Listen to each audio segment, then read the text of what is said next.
Thank you. Good afternoon, everybody. Dr. Resto, thank you for inviting me. And I'm from Uruguay, South America. A lot of people think that I'm from Mexico or that we dance salsa. We don't. This is more like gaucho country.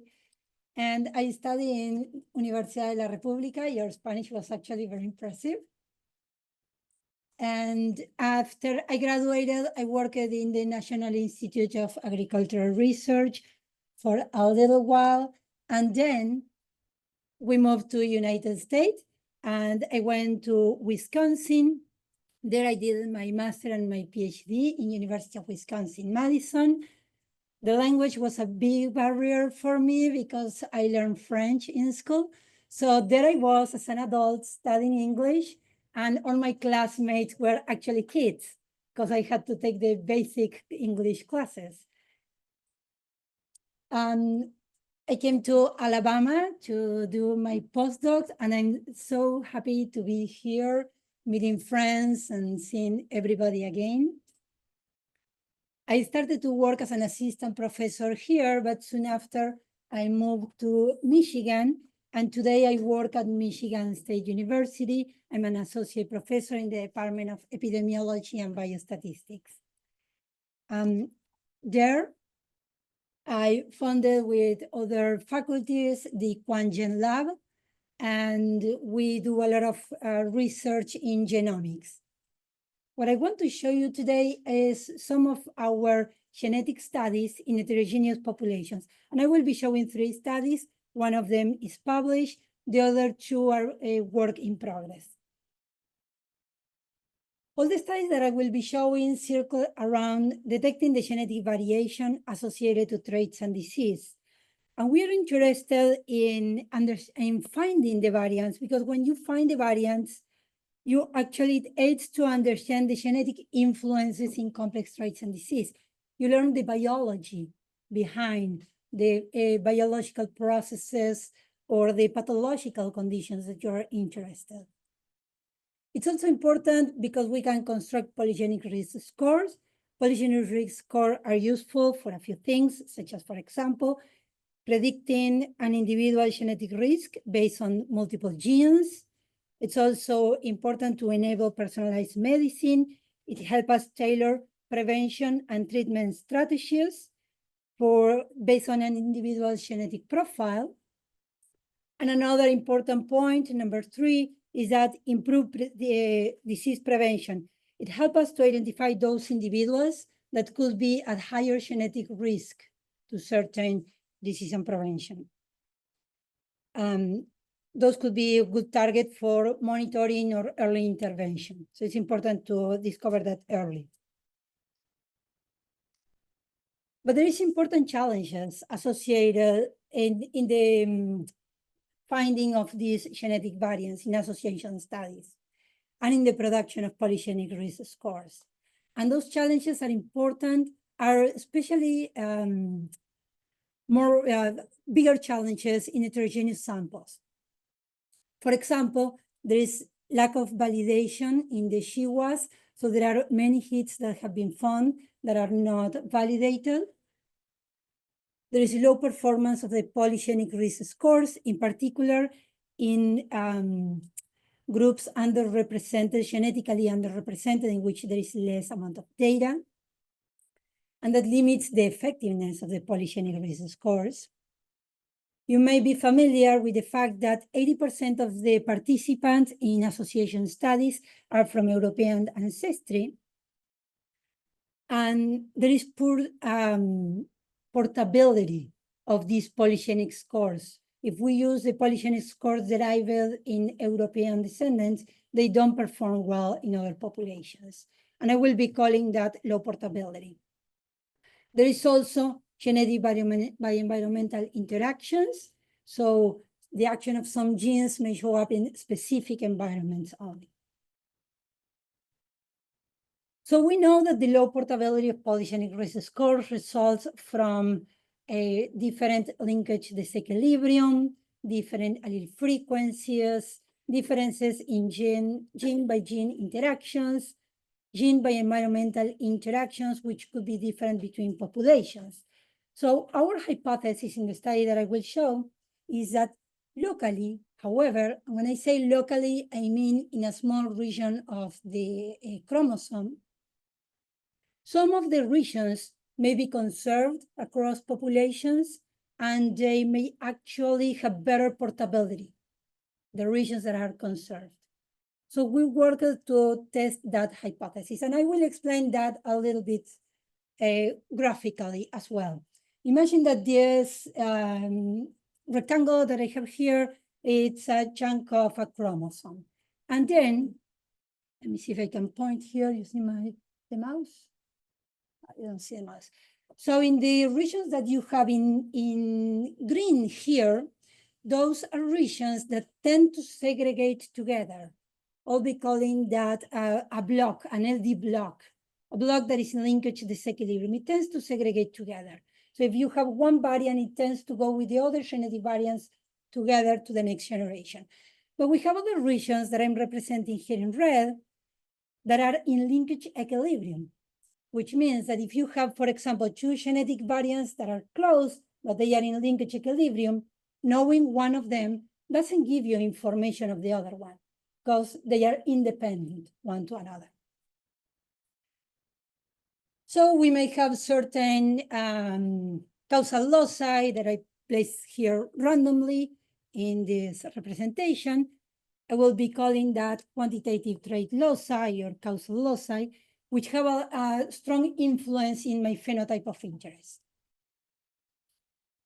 Then a good model for this will be to say that my phenotype, that could be, for example, disease or blood pressure, or whatever phenotype of interest it is equal to Z, which is my QTLs, which is the count of alleles that are affecting your risk to having that disease. The count of alleles could be 0, 1, or 2, right? Because we have two variants. And alpha is the effect that this allele is causing in the disease. That will be a beautiful model. The problem is that we don't know where the QTLs are, and we don't know the effect of the QTL. What we have is what I am representing here in red, which is what we usually call markers, are genetic variants that we genotype in our assays.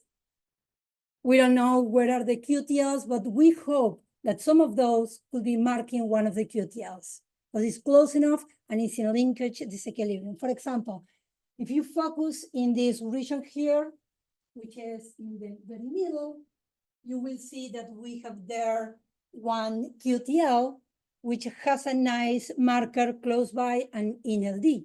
So probably that marker will, hopefully that marker will carry the effect of the QTL.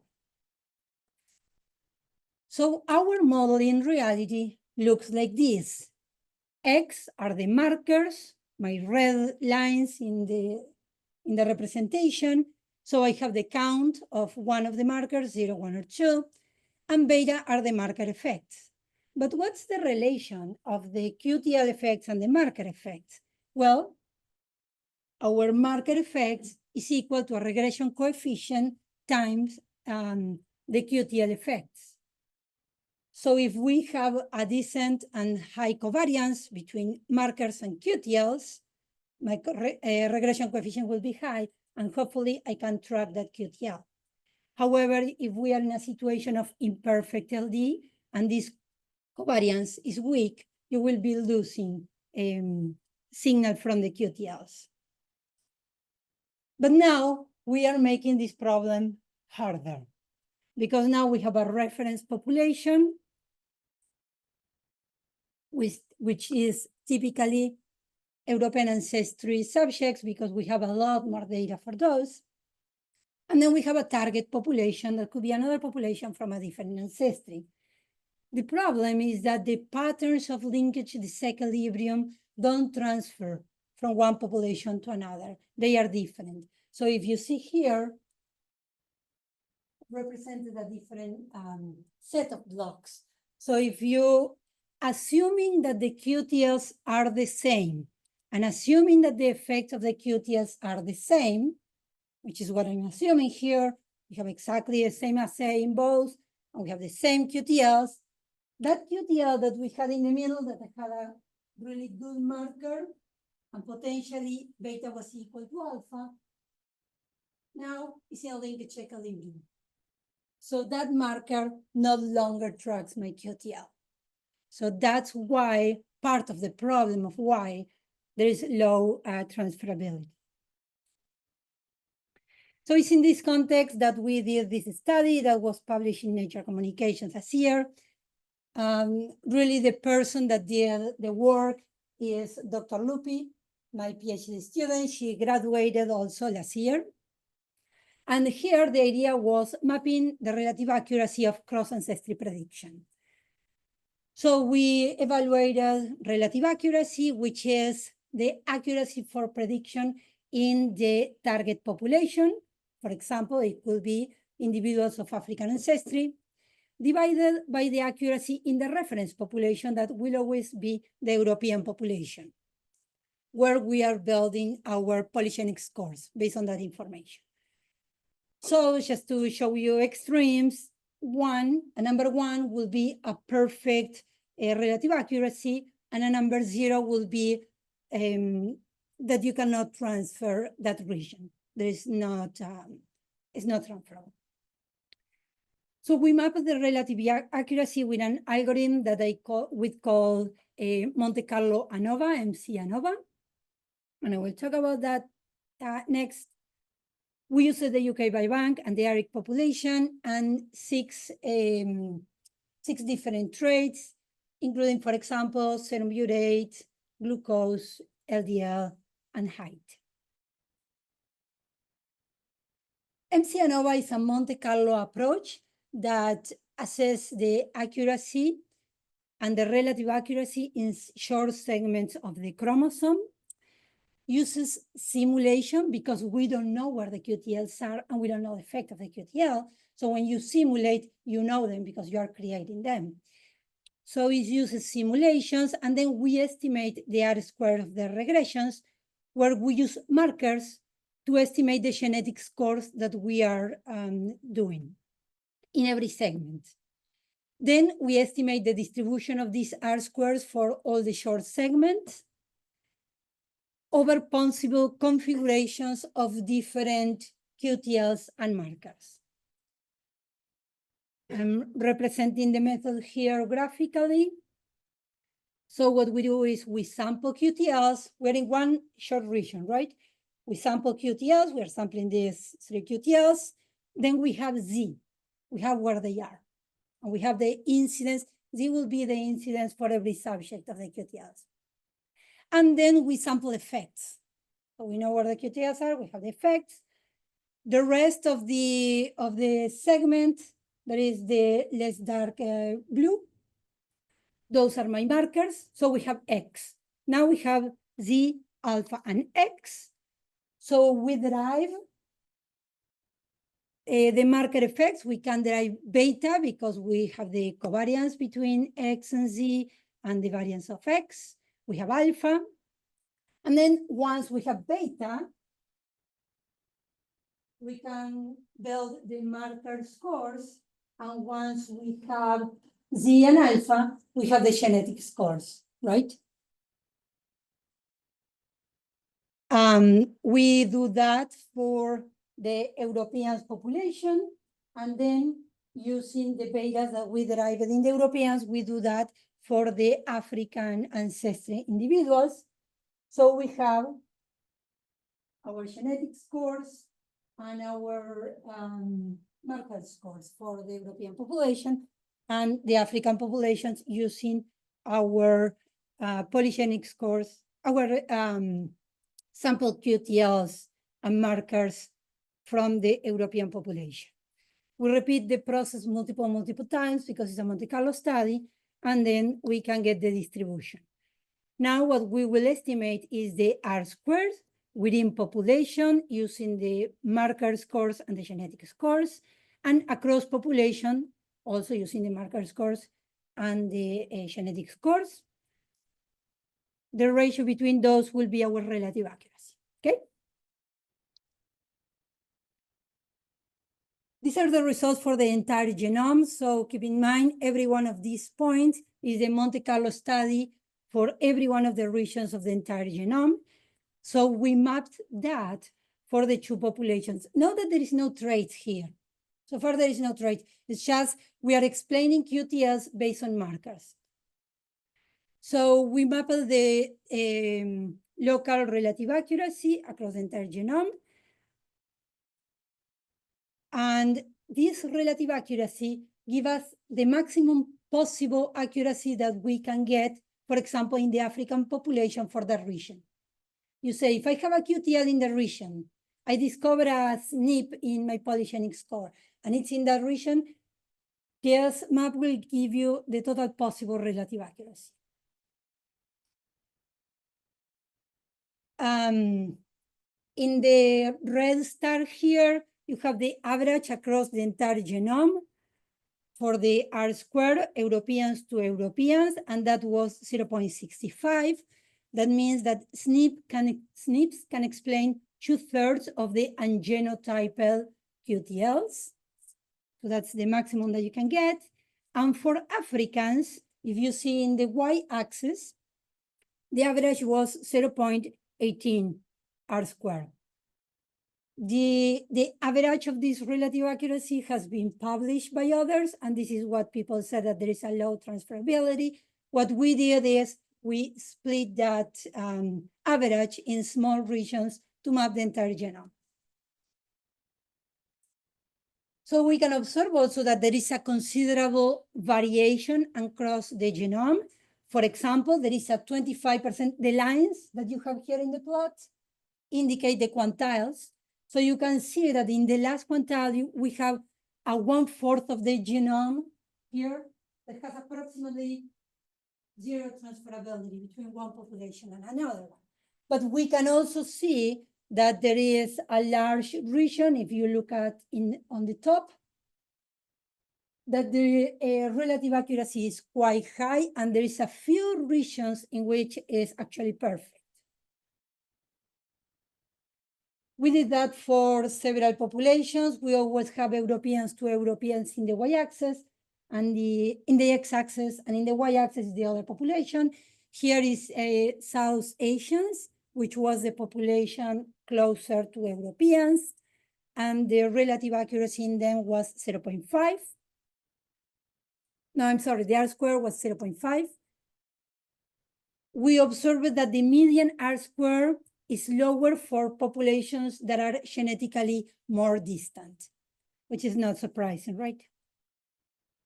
The other thing that we did is, based on these quantiles, we defined 4 groups of regions in the genome. 4 is very low portability or no portability. 3 is low portability, 2 medium portability, and 1 was high portability. So we used those regions and evaluated the empirical prediction accuracy. So we took polygenic risk scores for height, for serum urate, and for several other traits. We went to the regions where those SNPs are, and we evaluated prediction accuracy in Europeans and in Africans. And what you see in this plot is the difference in how this prediction does for example, very low regions. So a large value, which would be the first value in the first plot for height, is the very low region difference between prediction ability in Europeans minus African ancestry individuals. There's a very large gap. And as the predictability of the region improves, you can see that the gap gets smaller. And then for height, here the difference is small. For serum urate, for example, the difference is equal to 0, meaning that 1/4 of the SNPs in the polygenic risk score for serum urate have perfect transferability, while the others imperfect. This is another interesting result that we found. Here you have the proportion of significant SNPs associated to the different traits per portability group, the proportion of significant SNPs in every group. So in the group, you can see that in the group number 4, there is an enrichment of significant SNPs. So when the portability was high, you also find more SNPs in the GWAS. So that make us wonder what happened in the regions 1, 2, and 3. Maybe there is still a lot of SNPs for discovery, but we have low LD, so maybe we are not finding them, right? We need denser markers or something else. And this was exactly the same patterns for several traits. In summary for this study, I talked to you about this MC-ANOVA method that we developed. Here we can estimate R-squares and relative accuracy for short segments of chromosome. The method is trait agnostic and does not rely on SNP effects to estimate those. We find important things such as portability worsen with genetic distance. There is significant variability across the genomic portability, and the SNPs in regions with high relative accuracy predicted with high accuracy also across ancestry. So we evaluated this theoretical relative accuracy that the MC-ANOVA method gives us. And the MC-ANOVA method is actually the upper limit on prediction accuracy that we have in these regions. Applications that we see for this study is that these portability estimates represent the maximum level of portability that we could achieve. So the segment relative accuracy can be used by any person that does a GWAS to assess the portability of these SNPs in other populations. So you have your favorite SNPs. You can see if these SNPs could be transferable and also used with the same beta that you have estimated.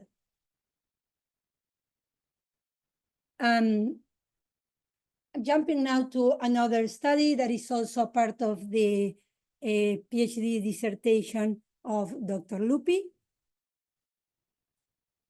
We continue working in polygenic risk scores in this study. And here we assess the impact of sample size in the context of cross-ancestry prediction, because all this problem is a problem of sample size, really, and genetic distances. So what's the issue with sample size? Genomic data repositories are growing and rapidly, and they are getting bigger and representing more the human diversity. And biobanks are crucial for genetic studies, and they are crucial because of the large sample size that you have in biobanks, and also because the protocols are uniform to collect data. So you have these enormous amounts of data and an enormous amount of people, so you can discover the tiny effects of these things. Unfortunately, there is no biobank size data for all the ancestries. It is growing. We have, for example, all of us right now, but we are not yet at the size of, for example, UK Biobank. And for certain ancestries, it's possible that we will never get a biobank size data. So for the polygenic risk score challenges, as I said in the previous study, we have low performance of the polygenic scores in non-Europeans due to limited sample size to construct the polygenic scores within the population, or to use the European polygenic scores because they are not transferable. There is low portability in average for them. So the focus of this research was to investigate the effect of the sample size on polygenic risk scores across population. So what we did here is we asked the question, how many subjects, we have 2 steps for building a polygenic risk score. Step 1 is discovery of the SNPs. So we asked, how many subjects of another ancestry are optimal for SNP selection? To answer this question, we did GWAS in African ancestry individuals and GWAS in European individuals to select SNPs.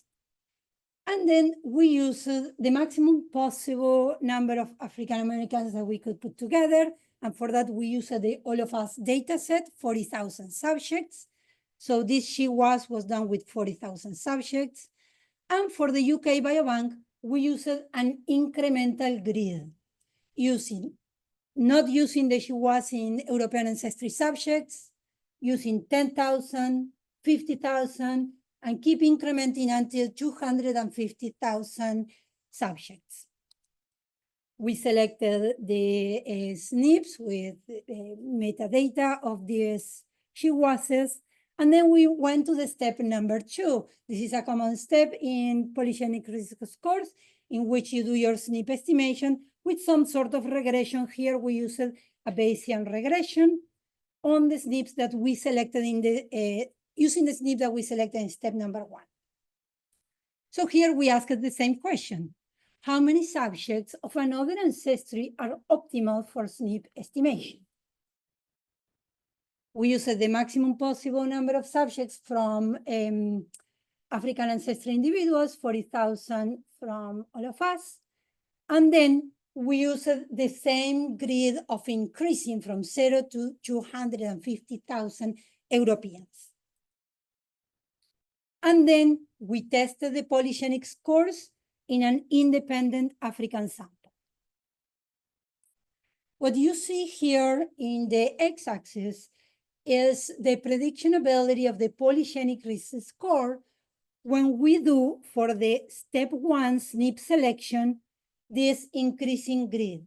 In the first quadrant, we used only the 40,000 Africans, and then we increased the sample size using Europeans plus the Africans up to 250,000 Europeans plus the 400,000 Africans. And we can see that prediction accuracy increases as the sample size to select SNPs increases. What you see now in the y-axis is the step number 2 for effect estimation. So what we did here is to estimate the effect of these SNPs that we selected. We used at the very bottom only Africans, and then as you keep going up, we used 10,000 Europeans plus 40,000 Africans altogether in the regression, 50,000 Europeans, 100,000, 150, and 250,000 Europeans plus Africans. Prediction accuracy actually worsened as the sample size used for a different population, as the sample size increases when the sample size is from a different population. If you see here, the polygenic risk score tends to go down. Finally, we did a SNP selection only with Europeans and SNPs effect estimation only with Europeans, no Africans. This is what you see in the last column. We selected SNPs only with Europeans, and in the top row, we estimated effects only with Europeans. Well, the best predictive correlation is in the square over here, the bottom, where we used all the European groups for discovery of SNPs and only African ancestry individuals to estimate the SNP effects. We believe that the QTLs between the two populations are the same. We believe that when we are selecting SNPs, it doesn't really affect which population we are using. The QTLs are the same. What it changed is the effect estimation. The worst prediction accuracy was in the top square, the very first cell that you see there. When we use only Africans for SNP discovery, because that was a small sample size for our GWAS, and we used all the European sample for effect estimation. So we believe that we cannot use other populations to estimate effects because the LD linkage disequilibrium doesn't hold. We think that the SNPs are the same, but we don't have the QTLs. We have markers of the QTLs. So we think that most risk loci are shared between the ancestry groups. Our results suggest that the polygenic scores perform poorly across population is an indication that the polygenic score didn't detect the QTLs. It's detecting markers of these QTLs, but they are in imperfect LD with the QTLs. Since the LD and the allele frequency are poorly maintained across different populations and across different races, the SNP effects are different. Because remember that the SNP effects are a function of the QTL effects and the LD between QTLs and markers. So our take-home message from this study is that borrowing information from other populations is helpful for SNP selection. Then we can identify regions of interest using GWASs from different populations for any study for individuals of any ancestry. However, this is not true for effect estimation. We cannot estimate the effects using and not taking into account the LD using other populations. I will jump now to the last study that we are doing. And I'm carrying out this study with a few students and Dr. Shrestha as well. And this is a genetic bioenvironmental interaction study. This is also affecting the polygenic risk score and the discovery of SNPs. Unfortunately, it's very difficult to capture the environment in subjects, as you know. I cannot capture how we eat, your lifestyle, risk. However, there is macro environmental factors that we can capture, and we know that those are important risk factors, such as age, sex, smoking. Those are important. It's not all the environment. Those are important environmental factors. And arguably, for some of you, obesity as well. Obesity can act as an environmental factor, although it's a trait as well. So we have results for several environmental factors.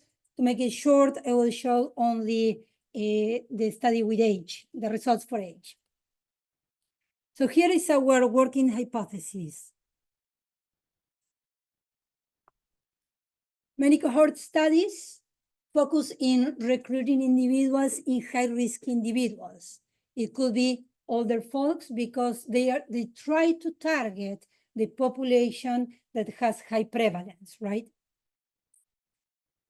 So they want to carry on their genetic study. We think, and our results indicate, that it's better to examine the genetic basis in younger individuals and in the low-risk individuals for a clearer insight of the genetic components. What is the rationale behind that? As we age, we accumulate lifestyle, environmental effects, and comorbidities that confound the genetic signal in complex conditions. So focusing in younger individuals reduces the confounding factors and enhances the genetic signal resolution. So for understanding genetics, it's better a low-risk group because it may provide more accurate insights into the health of the trait. And I'm not talking about outcome variables. If you're interested, for example, in stroke and your variables at 0, 1, that will be harder. This will be applied for traits that are continuous that you can observe in anybody. But it's that subject that is lean and is young, but still cannot reduce the cholesterol, the one that truly is showing the genetic signal. This is our working hypothesis. So for this, we used European ancestry subjects from the UK Biobank. We are using a set of traits such as BMI, cholesterol, creatinine, serum urate, and other more. And we divided our cohort in young, which we call younger than 50, And I put that cutoff so I can be in the young cohort for a year more. And then the older cohort, which is older than 63. We made sure to keep our sample size constant between the two cohorts. For that, every time we use a variable, for example, creatinine, we first remove all the missing value, and then we get exactly the same sample size in the two cohorts, because we want to be sure to have the same power in both cohorts. We also estimated the heritability of the different traits per year. So the first thing that I'm showing you is the heritability per year that we see in the cohorts. For estimating heritability, we use 40,000 subjects in every one of these points. And you have the age in the x-axis. We can see that heritability tends to go down with age. That goes in agreement with our hypothesis. But the heritability is a ratio. It's a ratio between the genetic variance divided by phenotypic variance, and the phenotypic variance, ignoring covariances, is the genetic plus environmental variance. So we also evaluated what's happening with the variance. And sure enough, the genetic variance, which is the first plot that you have there, we couldn't identify really a pattern in the genetic variance. So what you have here is the variance estimate for the young cohort in the x-axis, and in the y-axis, you have the estimate in the old cohort. So young versus old, and the line is a 45-degree line. So we don't observe a pattern in the genetic variance, but you can see that the environmental variance is always higher for the older subjects. So that indicates that they are accumulating, I'll call it noise, but will be environmental components through life that is confounding the genetic variance. We also did GWAS in the two cohorts, young and old. Remember, sample size is the same, so we should have the same power. And we can see, here you have in golden the older population, and the young population is in blue. You can see that the peaks are approximately the same, but we have much lower p-values in the young cohort. And I'm showing here only BMI, but this was the trend for most of the traits, not all of them. But for example, look at here, we have a small peak. Oh, you don't see the mouse anyways.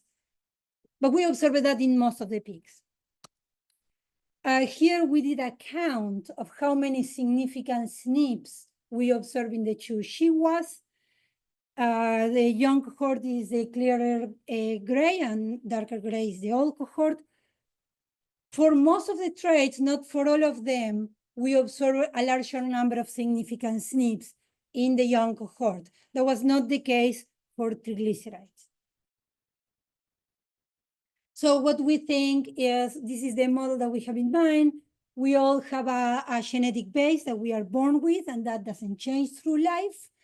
That's the blue bar that you see in the bottom. And then we accumulate lifestyle and behavioral factors, age comorbidities, psychological effects that will start to accumulate, and then it change what will be the risk to developing certain disease. So the risk to disease is higher when we are older and we have accumulated all these factors. Genetic base is the same, but the genetic by environmental interaction is also tends to be larger and larger as we age. So when we focus in older groups, although you may see more prevalence of certain diseases, there is also more noise for us to capture the genetics. So in short, many studies focusing high-risk populations, which typically include older individuals, those with obesity, individuals with multiple comorbidities, potentially taking medications. Well, in reality, these higher populations exhibit elevated levels of environmental factors, which reduces our ability to observe the genetics. contrary, targeting groups of low-risk individuals could lead to more effective genetic studies because we have fewer comorbidities, less environmental noise, and then it will be easier to identify the genetic factors behind disease. To finish, I, of course, need to acknowledge collaborators, including Dr. Shesta, that is working with me in the last project that I showed, Dr. De Los Campos and Gulishiha.